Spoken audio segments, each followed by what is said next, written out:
Bonjour, ici Stéphanie Dionne de l'École branchée. Nous sommes au colloque Claire 2018 sous le thème « Voir l'éducation autrement ».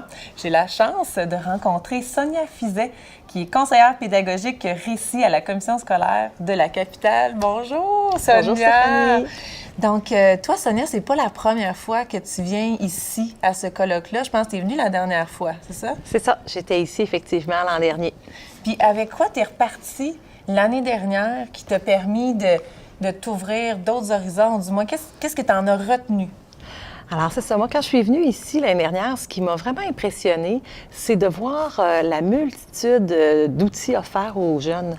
On faisait le tour des classes, on allait dans le centre d'apprentissage et on voyait que les jeunes avaient vraiment des projets en petite équipe ou individuels pour explorer différents matériaux. Et ça m'a vraiment touchée parce que depuis quelques mois, nous, à la commission scolaire de la capitale, on s'était penchés sur l'enseignement de la programmation pour les jeunes. Okay.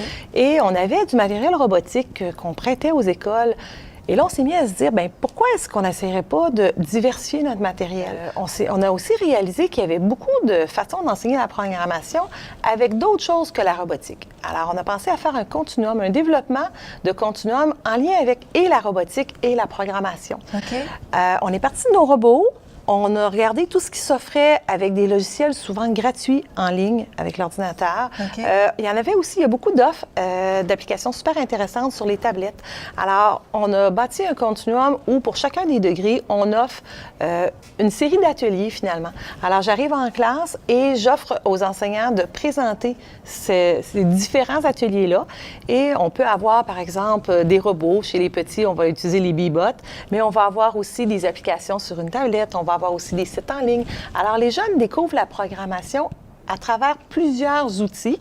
Et comme, qui sont différents. Qui sont différents. Et comme parfois, les écoles ont déjà quelques tablettes ou ont déjà des ordinateurs, bien, ces sites-là sont toujours disponibles.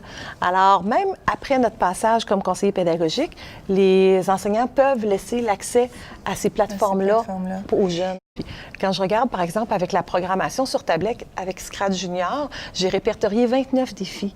Alors, il y a toutes des petites vidéos de quelques secondes. On dit, voici le défi que tu dois réaliser. Évidemment, quand on commence en programmation, c'est un peu difficile de le faire, mais juste à côté, il y a le mot « Aide ». On peut cliquer dessus, puis là, on a avec une image, dans le fond, les pictos dont on a besoin. Donc, les enfants c'est des petits morceaux de casse-tête, quand on fait du Scratch Junior, de la programmation par bloc. Alors, ils ont à essayer de remettre les blocs dans l'ordre. Le premier défi commence avec 3 pictos. Le début, la fin et le centre. Les enfants comprennent rapidement dans quel ordre il faut les faire. Donc, lorsque je le présente en classe, je leur demande quel morceau ira en premier, pourquoi vous pensez ça? Puis là, ils comprennent la forme. Puis petit à petit, les défis, dans le fond, augmentent de difficulté avec le nombre de morceaux de casse-tête. Donc, on apprend de façon autonome, avec une petite présentation, le développement de cette pédagogie-là. Et nous, on est allé augmenter un petit peu, et c'est ce qui a fait la particularité de notre commission scolaire. On a décidé d'enseigner la programmation, mais en entrant par l'angle de la discipline de la mathématique. Okay. Donc, on a, oui, abordé la présentation des robots et de la programmation, mais on donne des défis mathématiques aux élèves. Alors, un des défis, par exemple, que je donnais en 4e année, c'est de dire aux élèves comment on fait pour tracer un carré. Puis là, on réfléchit ensemble. Et je prends le temps de l'écrire sur le tableau. OK, qu'est-ce que vous me donnez comme commande? Hein? Si moi, j'étais un robot puis vous vouliez me dire de faire ça, de prendre le temps de déposer cette étape-là de compréhension, de faire les échanges, on l'appelle l'étape papier-crayon, elle est très, très importante. Et ça a été documenté par une recherche par un étudiant en France. Donc, c'est l'étude qui s'appelle Brillant et Bronner. Alors, eux, ils ont démontré qu'il y avait 3 grands temps, dans le fond, dans leur carte de référence. Prendre le temps de réfléchir papier-crayon, prendre le temps d'écrire, de se faire un plan, finalement, faire des liens par la suite avec nos mathématiques. Comment mathématiquement je peux décrire ça? Donc, utiliser le langage mathématique. Et ça, on fait bien le lien avec notre programme. Une fois qu'on a écrit ce petit programme-là, puis qu'on l'a traduit en mathématiques, on passe à la 3e phase où l'on se choisit un langage de programmation. Donc, et on prend le temps de l'écrire. Ça peut être Scratch. On a aussi abordé AlgoBox avec nos plus vieux. Puis même cette année, là, on a quelques équipes qui ont commencé avec du Python. Alors, ça, c'est un autre sorte c'est de un autre, robot? c'est pas un robot, c'est un langage de programmation OK. qui est plus évolué, mais qui nous amène vraiment vers de la programmation de haut niveau. Là. Moi, ce que je retiens beaucoup là, de ce que tu m'as dit, Sonia, c'est beaucoup dans l'approche que vous avez choisie pour faire vivre les projets de robotique et de programmation, soit de diversifier l'offre de ce que vous allez utiliser, puis ensuite aussi la réflexion qui est à faire quand on va intégrer ces outils-là. Oui, parce qu'en réalité, c'est sûr que les jeunes peuvent apprendre par eux-mêmes et c'est très intéressant. Ils vont faire beaucoup d'essais-erreurs.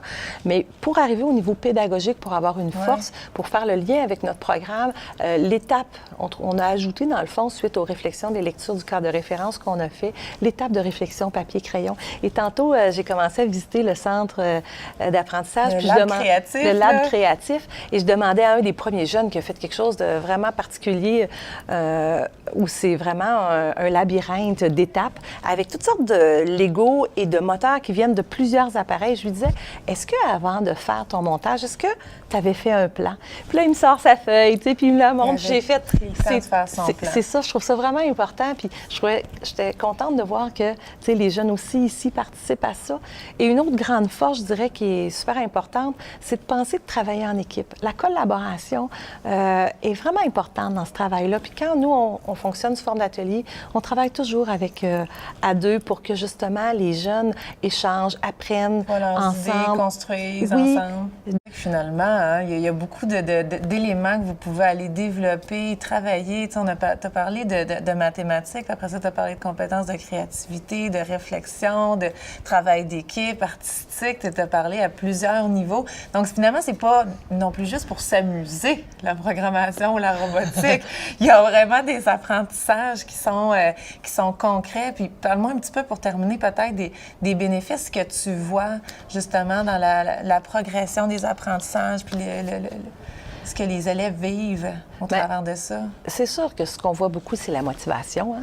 Okay. On l'entend aussi de plusieurs enseignants, là, mais la motivation, l'apprentissage par le jeu, c'est vraiment super important.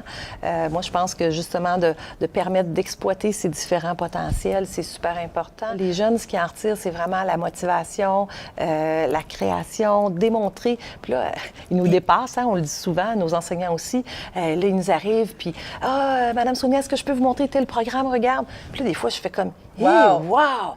J'avais pas loin que tu avais pensé. Bien, c'est ça. Moi, je leur donne des pistes, puis ils nous impressionnent par ce qu'ils font comme programme, mais eux, dans le fond, il y en a plein de tutoriels, fait qu'ils vont voir des programmes, puis ils dépassent nos attentes, ils nous font découvrir des nouvelles possibilités. Souvent, comme enseignant, on va faire un enseignement explicite d'une notion, mais la programmation permet de réinvestir. Donc, l'enfant, il peut nous décrire, par exemple, les caractéristiques de la forme géométrique, mais quand il est capable de le traduire dans son langage, il vient de prouver qu'il est capable de l'utiliser. Et ça, c'est un degré de compétence supérieure. Alors, c'est vraiment ce qu'on vise avec le programme, puis la programmation permet ça de façon vraiment, vraiment intéressante. Merci, Sonia. Je te souhaite de vivre une belle journée aujourd'hui encore au colloque de Claire. Merci.